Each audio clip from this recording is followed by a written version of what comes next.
Hello விவாஸ், இதில் street டாக்ஸை பற்றி நிறைய பிரச்சனை ஓடிட்டுருக்கு.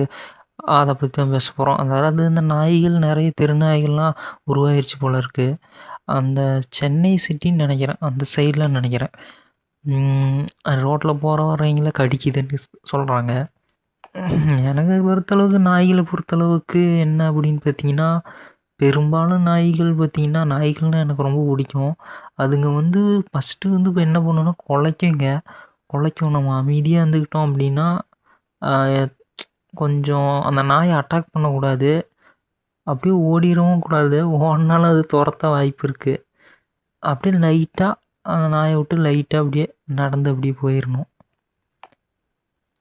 அந்த நாய் முன்னாடி வந்து அப்படின்னு கையை அப்படி நீட்டினோம்னா அது வாலாட்டிருச்சுனாலே அந்த நாய் நமக்கு ஃப்ரெண்ட் ஆயிடுச்சுன்னு அர்த்தம்.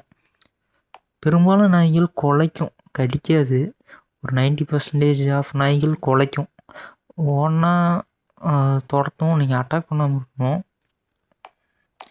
நம்ம செல்லம் கொஞ்சனா அதுங்க அப்படியே வந்துடும். அதே மாதிரி தான் வீட்டு நாய்கள் வந்து அந்த வீட்டுக்கு வந்தால் யாராவது அந்த நாய் இருக்கிற வீட்டுக்கு வந்தால் லைட்டாக குலைக்கும். தெரு நாய்கள் அந்த தெருவில் வந்தால் பேசிக்காக எதுவும் பண்ணாதுன்னு நினைக்கிறேன்.